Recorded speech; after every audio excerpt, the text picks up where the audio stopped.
हैं कि राजा वास्तविक भर्चू से मिले, राजा वास्तविक भर्चू से मिले, लेकिन इधर जो मंत्रियों ने उनको संस्कार दिए थे कि ये भर्चू मर चुका है, वो प्रेत हो चुका है, उन संस्कारों के कारण वास्तविक भर्चू को उन्होंने प्रेत समझा। ठीक है, यहाँ पर यही बात मुख्य है कि वास्तविक सत्य व्यक्ति उनके सामने है, लेकिन फिर भी उन्होंने उसको प्रेत समझा। ठीक उसी प्रकार से जो व्यक्ति अगर ये वंचकों के, भेदवादियों के वचन अगर किसी को मिल गए, उसके संस्कार उनके दिमाग में सेट हो गए हैं, तो उस व्यक्ति को फिर आत्म साक्षात्कार नहीं हो पाता, क्योंकि उसके दिमाग में पहले से ही सब बातें, जो विपरीत बातें हैं, अरे आत्मा कैसे ब्रह्म है, इसी प्रकार की बातें उसके दिमाग में सेट रहती है। इसीलिए आपको याद होगा विचार चंद्रोदय में भी जो दृढ़ अप्रोक्ष ब्रह्म ज्ञान के विघ्न हैं, उस विघ्नों में भेदवादी और पामर पुरुषों के संग के संस्कार, ये एक विघ्न बताया गया है, वही विघ्न यहाँ पर समझाया गया है। उससे हमको बचना चाहिए, यानी कुसंग से हमको बचना चाहिए। अब कई लोग क्या होता है, हम इधर भी सुन ले, उधर भी सुन ले, उधर भी सुन ले, बहुत लोगों को सुन लेते हैं। अब उसके दिमाग का बात में क्या होता है, दिमाग में इतनी खिचड़ी पक जाती है कि जब सही ज्ञान हमको मिलता है तो सही ज्ञान को एक्सेप्ट करने के लिए मस्तिष्क में जगह ही नहीं रह जाती, खिचड़ी पकती है। और इसीलिए कहते हैं ना, बालकों का मन, जो बालक होते हैं वो इस चीज को बहुत जल्दी पकड़ते, किसी भी चीज को जल्दी पकड़ते, क्योंकि उनका मन बिल्कुल साफ होता है, उनमें किसी प्रकार के कोई कुसंस्कार नहीं होते। और अगर बालकों में भी कोई कुसंस्कार बन गए तो उनके लिए भी कठिन हो जाएगा। मुख्य बात है कि मन में अन्य प्रकार के संस्कार न हो। जितना मन साफ रहेगा, जितना मन शुद्ध रहेगा, सत्व युक्त होगा, सतोगुण युक्त होगा, उतना ही इस आत्म तत्व को के उपदेश को व्यक्ति ग्रहण करेगा और उसमें स्थित हो सकेगा। ठीक है, अब आगे हम 128 अंक जो है इसकी बात बढ़ गया। ब्रह्म अद्वैत लखे पर तच्छौ ताहु न ताही ही ठहराना।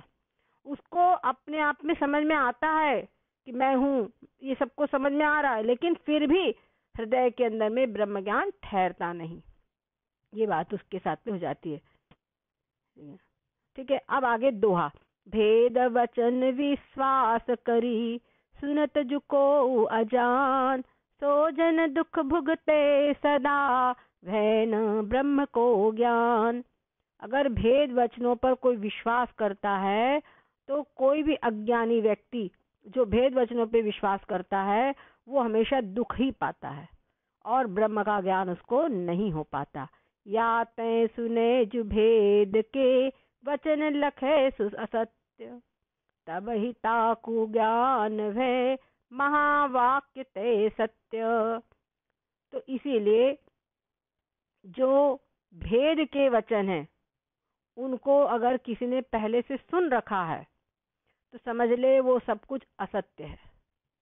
समझ गए, वो सब असत्य है। Page number 135। हाँ, वो भर्चू वाला तो हमने सिर्फ कहानी बता दी ना, तो वो कहानी हमने आप लोगों को संक्षेप में बता दी।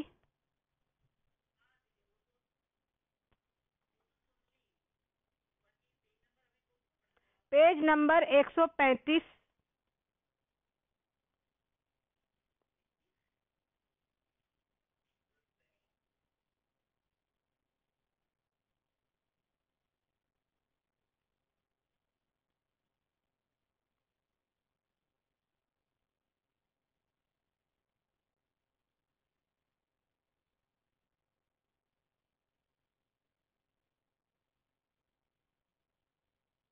पहुंच गए? हेलो, पेज नंबर 135 पे आइए आप लोग। भर्चू की कहानी पूरी हो गई। भर्चू की कहानी के अंदर में बहुत सारा पोर्शन भर्चू के वैराग्य का है। वो जब हमारे गुरुजी ने हमको पढ़ाया था तो कह दिया था इसको अपने आप पढ़ लेना। भर्चू को जो ग्लानि हुई भोगों से, स्त्री की निंदा और तमाम उसके अंदर में पोर्शन है, वो हमारे गुरुजी ने जब हमको पढ़ाया था तो कहा था अपने आप पढ़ लेना। तो वैसे अब हम अपने शिष्यों को पढ़ाते हैं तो हम कह देते अपने आप पढ़ लेना वो चीज, ठीक है। मेन उसके अंदर में जितना पोर्शन है उतना हमने बता दिया। और जो भर्सु का वैराग्य जो है, भर्सु का वैराग्य, उसमें भोगों की निंदा है, वो सब कुछ आप अपने आप में पढ़ सकते हैं, ठीक है। अब इसके लिए कह रहे हैं कि अब अगर मान लो भेद के वचन सुने, भेद के वचन सुने तो समझ लेवे कि वो सब असत्य है। और जब उनको असत्य समझता है कोई व्यक्ति, भेद के वचन को जब असत्य समझता है, उसी क्षण उसकी बुद्धि में महावाक्य प्रकाशित हो जाता है। महावाक्य ने यानी गुरु के उपदेश से जो महावाक्य का मंत्र उसको मिला है वो उसके हृदय में प्रकाशित हो जाता है। महावाक्य क्या है? अयम आत्मा ब्रह्म, प्रज्ञानं ब्रह्म, तत्त्वमसि, ठीक है, और अहम ब्रह्मास्मि, ये चार जो महावाक्य है ये उसके अंदर में प्रकाशित हो जाते हैं। अब शिष्य तय सुनिजु भेद कहानी, जानी झूठ ते नरक निशानी, तिनके कहन हार सब झूठे, पुरुषार्थ सुख ते सठ रूठे। कहते शिष्य, तुमने जो भेदवाद की कथा सुनी है उसे तुम झूठ समझो। पहले शिष्य ने कहा था ना, मैंने मध्वादिक 4 मत सुना है करके बताया था कि नहीं, तो बोल रहे कि तुमने जो भेदवाद की जो कथा सुनी है उसको तुम झूठा समझो, वो सब कुछ भी सत्य नहीं है। यह तो नरक की निशानी है, ये सब नरक में ले जाने वाली है। हमेशा ये क्या कहते हैं, मृत्यु समृत्यु मापनोती है, नान्यो पश्यति, इस तरफ ले जाने वाली है, इसीलिए उधर मत लाओ। इस कथा को कहने वाले भी झूठे हैं, यानी मानो वे पुरुषार्थ मोक्ष रूपी परम सुख के प्रति रूठ गए हैं, ठीक है। वो मोक्ष जो है, परम सुख, परमानंद की प्राप्ति के प्रति वो रूठ गए हैं। वे सर्वोत्तम सुख लेना ही नहीं चाहते, ठीक है, वो सर्वोत्तम सुख लेना ही नहीं चाहते। तिनको संग न कबहु कीजय, भैजू संग न वचन सुनीजय, जो कहूँ सुनहु तो सुनत ही त्यागहु, म्लेच्छ जय न वच समलखि भागहु, ठीक है। कहते ऐसे लोगों का कभी संग नहीं करना चाहिए। यदि संग हो भी जाए तो उनकी बात नहीं सुननी चाहिए। यदि उनकी बात सुन भी ली हो तो सुनते ही उन विचारों को मन से निकाल देना चाहिए, ठीक है, उन विचारों को मन से निकाल देना चाहिए। और चारवाक, जैन, बौद्ध, इनके जो वचन हैं उनको म्लेच्छ वचनों के समान त्याग देना चाहिए। यहाँ कहना म्लेच्छ जैन वच समलखि भागो, म्लेच्छ के समान जैन वचन जो है, ये सब जो भेदवादियों के वचन है उनको म्लेच्छ वचन समझ करके ही ऐसे इनको त्याग देना चाहिए। म्लेच्छ मतलब मुसलमान, मुसलमान, ठीक है, तो उनको निकाल देना। जो मिथ्या वैदेशिक वेदा, कैसे करहि भव दुख छेदा। अब यहाँ पर इंपॉर्टेंट चीज है। और शिष्य, तुमने जो प्रश्न पूछा था कि मिथ्या है वेद और गुरु, शिष्य ने बोला था ना वेद और गुरु मिथ्या है, तो मिथ्या वेद गुरु से भव दुख की निवृत्ति कैसे होगी, मोक्ष की प्राप्ति कैसे होगी, ये उन्होंने प्रश्न पूछा था। है, याद है कि नहीं है? शिष्य ने प्रश्न पूछा था कि जब ब्रह्म सत्यम जगत मिथ्या, शिष्य का प्रश्न बहुत अच्छी से समझ लीजिए। शिष्य का प्रश्न है ब्रह्म सत्यम जगत मिथ्या, ठीक है, ब्रह्म सत्यम जगत मिथ्या, ब्रह्म सत्य है और जगत मिथ्या है। तो ऐसी स्थिति में जब ब्रह्म सत्य और जगत मिथ्या है तो ब्रह्म के अतिरिक्त ही तो शास्त्र है, ब्रह्म के अतिरिक्त ही तो गुरु है, समझ गए? तो वो भी मिथ्या होंगे, वो भी मिथ्या होने चाहिए। और यदि आप कहते हो कि नहीं वो सत्य है, वेद और गुरु सत्य है, तो जो आपने कहा अद्वैत, अद्वैत मतलब एक, अद्वैत का मतलब क्या होता है? एक, एक ब्रह्म एक है, एकमात्र ब्रह्म ही सत्य है, ये आपका सिद्धांत झूठा हो जाएगा। और यदि आप कहते हो कि वेद और गुरु मिथ्या है, तो मिथ्या वेद गुरु से परम पुरुषार्थ मोक्ष की प्राप्ति कैसे होगी? बात समझ में आ रही है? ब्रह्म का ज्ञान कैसे होगा? ये क्रॉस क्वेश्चन हुआ कि नहीं? इस क्वेश्चन से आप लोग सहमत है कि नहीं? बोलिए। हाँ, बाकी सब जगत में आ गए, केवल ब्रह्म एक है, अलग है, और बाकी वेद गुरु तो सब जगत में आ गए, मिथ्या में आ गए।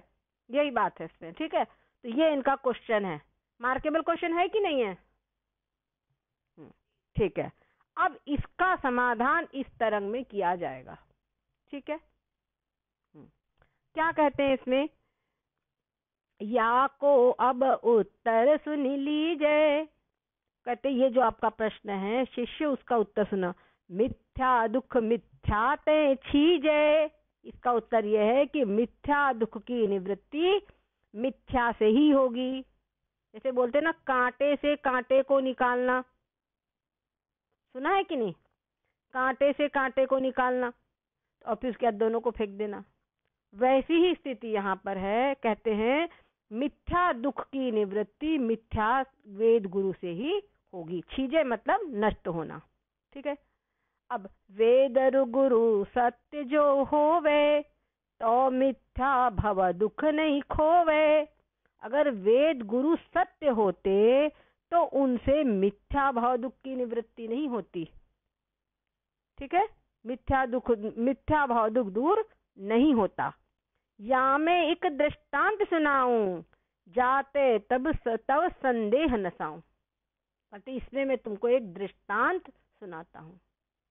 ये दृष्टांत अब फिर से सुनाएंगे। ये दृष्टांत भी बड़ा ही सुंदर है, इसको सुने। सुरपति नहीं खोवे। खोवे मतलब खो जाना, नष्ट होना, दूर होना।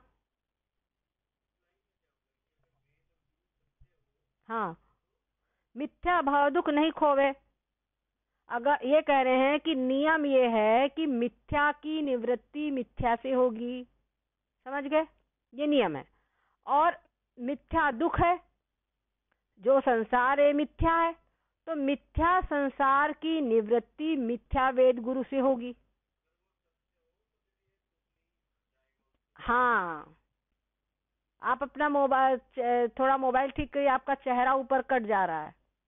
हाँ, वेद गुरु सत्य जो होवे तो मिथ्या भव दुख नहीं खोवे। या मैं एक दृष्टांत सुनाऊं, जाते तब संदेह नसाऊं। तो इसमें मैं एक दृष्टांत, एक उदाहरण बता रहा हूँ। क्या है? सुरपति इंद्र स्वर्ग में जैसो, प्रबल प्रताप भूप एक ऐसो। भीम समान सूर बहु तेरे, तिनके 14 डेरे गेरे। कहते स्वर्ग के समान, स्वर्ग का जो इंद्र है, इंद्र के समान एक प्रबल प्रतापी राजा था, ठीक है। भीम के समान और उसके बहुत शूरवीर, बहुत सारे उसके चारों ओर शूरवीर उसके सेना में थे। उसके चारों तरफ हमेशा उसको घेरे रहते थे। जोधा लय निज हथियारन, खरे रहे तिहि द्वार हजारन। ऐसे बहुत सारे योद्धा उसके द्वार पर हमेशा खड़े रहते थे। और अंदिर मंदिर ड्योढ़ी ठाड़े, लिए खड्ग को सनते काढ़े। और दूर दूर तक के अस्त्र शस्त्र लेके उसके द्वार पर पहरा देते रहते थे। महल के भीतर ड्योढ़ी थी, उसमें नंगी तलवारें लेकर के, खुली तलवारें लेकर के वीर लोग सब खड़े रहते थे। ऊंचो महल अटारी जामे, फूल सेज सोवे नृपता में। राजा का महल बड़ा ऊंचा था, उसमें एक ऊपर अच्छी अच्छी अट्टालिकाएं थी और उनमें फूलों की सेज थी। उसके ऊपर में ऐसा पहरा था, पंछियों पहुंचन नहीं पावे, एक पक्षी भी पर नहीं मार सकता था। तहां और कैसे चली जावे, पक्षी भी पैर नहीं मार सकता था, दूसरे की तो बात ही क्या है। ऐसा वहां पर सब इंतजाम था। तहां भूप देखो अस सुपना। तो राजा अपने शयन कक्ष में सो गया, और सो गया तो उसने एक सपना देखा। राजा ने एक सपना देखा। क्या सपना देखा?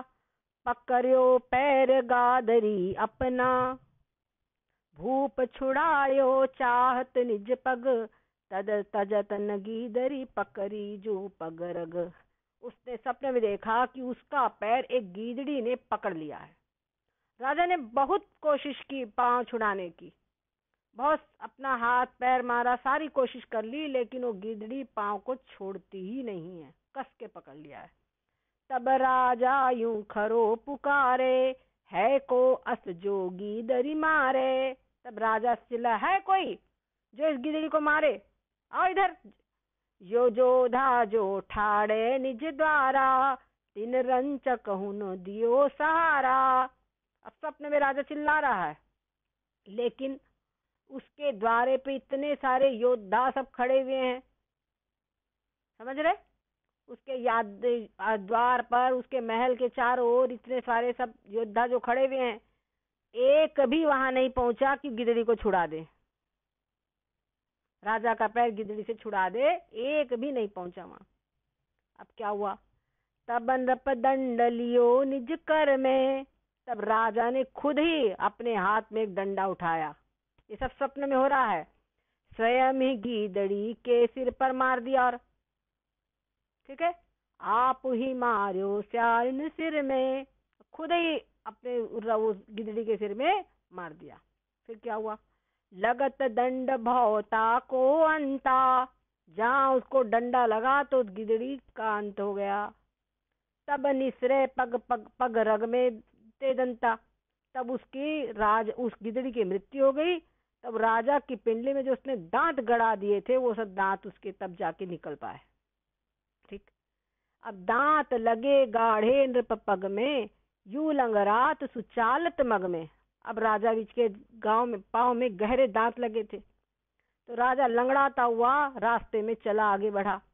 राजा लाठी का सहारा लेकर धीरे धीरे चलने लगा और घाव अच्छा करने वाले वैद्य के घर में पहुंचा। ठीक है, एक वैद्य के घर में पहुंचा। ताही कयो फोहा अस दीजे, और उसे कहा कि इसको कोई ऐसा फोहा लगा दो, मतलब ऐसी कोई मलहम लगा दो जिससे कि ये घाव तुरंत भर जाए।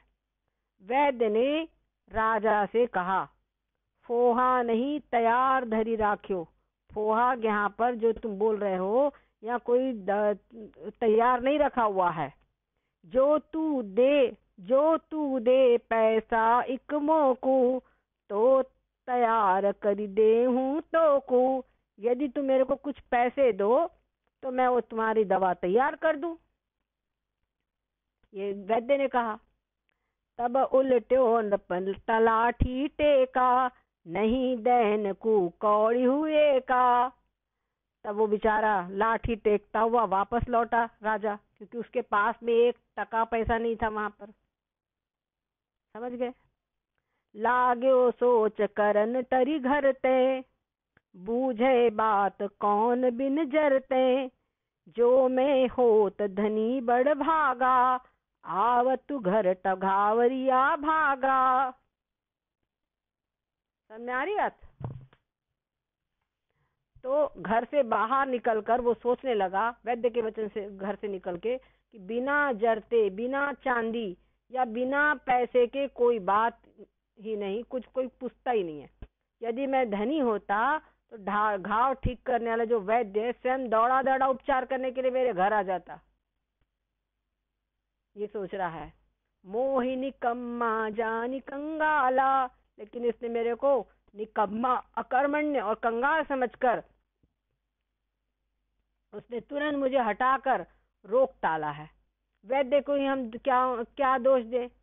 बिना स्वार्थ के संसार में कोई बात नहीं करता है। या ही कुछ दोष न दीजय, बिन स्वार्थ की न पतिजय। बिना स्वार्थ के संसार में कोई भी नहीं पूछता है। मात पिता बांधव सुत नारी, करत प्यार स्वार्थ ते भारी। जो नहीं स्वार्थ सिद्धि पावे, तो तिनको देखो हुन भावे। माता पिता पुत्र पत्नी बंधु बांधव ये सब स्वार्थ को लेकर ही प्रेम करते हैं। जिससे इनका स्वार्थ न निकलता उसे देखना भी नहीं चाहते। जा बिन घरी एक नहीं रहते, दुख अपार बिछुरे सब लहते। जब देखे आयो घर पौरी, घर के मिलत भाजी भरी कौरी। जो बिना देखे घड़ी भी नहीं रह सकते थे, बड़ी विपत्ति आने पर वे भी अलग हो जाते हैं, जिससे स्वार्थ निकलता है।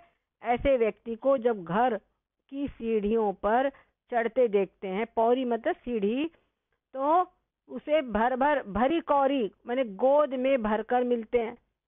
ठीक है, अगर जब पैसा खूब हो व्यक्ति वैसे चले, उसको बड़ा प्रेम से लेते हैं, और यदि पैसा ना हो तो कोई नहीं पूछता। ये सब विचार कर रहा है। विधि अधीन कोढ़ी सो होवे, सब अंगनी में पानी चोवे। अरुझरी परी आंगुरी जाके, भिन भिनात मुख पाक माखी ताके। और यदि कहीं विधि के अधीन कहीं भाग्य से कहीं उसको कोढ़ हो जाए, उसके अंगों से पानी चूने लगे, तो फिर तो कहना क्या है, को अंगुलियां उसकी सड़ करके गलने लगे, मुख पे मक्खियां भिनवाने लगती है, तो फिर तो कहना है कि कहत ताही ते घर के प्यारे, मर पापी अब तो हत्यारे। तो घर के लोग कहते अरे मर जल्दी। ठीक है, ये मरता क्यों नहीं, ये घर के लोग सब कहने लगते हैं। इस प्रकार पहले जिसे देखते देखते आंखें तृप्त नहीं होती थी, उसी को देखकर ऐसे ग्लानि करने लगते हैं मानो वमन हो जाएगा। स्वाभाविक होता है। ठीक है, जो तिये ही लागत पति प्यारो। तो यहाँ पर जो पति अपने पत्नी को बहुत प्रिय लगता है, उसको भी अब वो प्रिय नहीं लगता। घर के सभी लोगों को वो प्रिय अब नहीं लगता। ताकि पवन बचायो लारे लो रहे, उसकी अब हवा भी बसती कि कहीं इसके शरीर को छू करके हवा हमको न लग जाए। अभी देखो कोरोना पीरियड में क्या होता था कि नहीं होता था, प्रिय से प्रिय उसको हम लोग अंदर अलग कर देते थे, क्योंकि वही सेफ्टी है। समझ गए, यही सेफ्टी है। तो एक तो है सेफ्टी, सुरक्षा करना, और एक है घृणा करना। उसको अपन लोग सेफ्टी के हिसाब से उसको अलग कर देते, लेकिन फिर भी उसका सेफ्टी करने में उसकी इंतजाम तो करते थे कि भाई इसको पानी लगेगा, दवाई लगेगी, भोजन लगेगी, वो व्यवस्था तो करते थे कि नहीं करते थे, बताओ। लेकिन जब ये जो बात है यहाँ पर, ये सब कुछ भी नहीं है, सिर्फ उसको बस अलग करो, जल्दी मरे तो पाप कटे, यही वाली बुद्धि होती है। और बहुत जब बूढ़ा हो जाए व्यक्ति, बहुत अब कुछ काम का न रह जाए, उसके पीछे खूब टाइम देना पड़े, तो प्रायः यही सोच हो जाती है लोगों की। जाकर के देखो संसार में यही हो रहा है। जिहि पितु माद गोद में लेते, सकुचत ही करते कछु देते। माता पिता गोद में लेकर लाल लड़ाते थे, वे भी कुछ देते समय उससे संकोच करते हैं। जो भाई बंधुओं बाहों में भरकर आलिंगन करते थे, वे भी ऐसी बात करने लगते हैं कि मानो बीच में रस्सी बांधी हो कि हमारी तरफ कोई ना आ जाए। ठीक है, तो ऐसे वो विचार कर रहा है कि स्वार्थ का सारा संसार है, और बड़ा मतलब दुखी हो रहा है।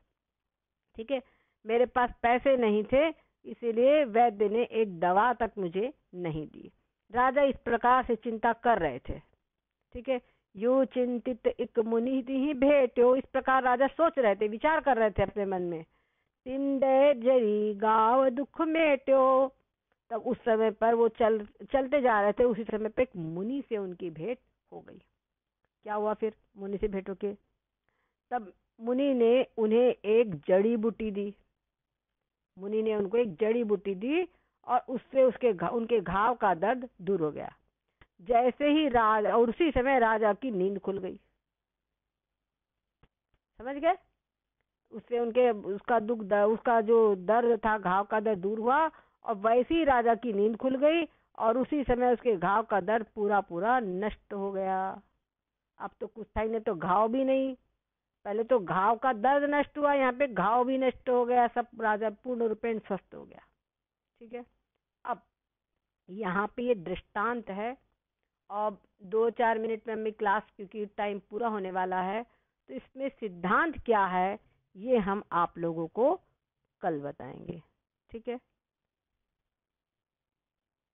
तो यहाँ पर यही बात समझा रहे हैं कि मिथ्या जो वैद्य था, मिथ्या अगर सिपाही वगैरह होते तो उसके स्वप्न के अंदर में जो सिपाही होते, स्वप्न में योद्धा होते, अस्त्र शस्त्र होते, पैसा होता, वो स्वप्न का पैसा ही स्वप्न में काम आता। समझ गए? स्वप्न का जो पैसा होता वही, देखो स्वप्न में वैद्य मिला तो उस स्वप्न के अंदर में काम आ गया।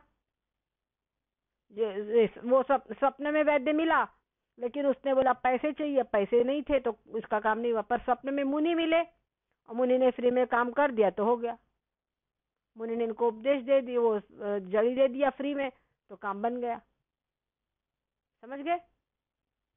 तो स्वप्न का जो चीज है, स्वप्न के दुख जो होंगे वो स्वप्न के भगाव के लिए स्वप्न की ही दवा काम करेगी।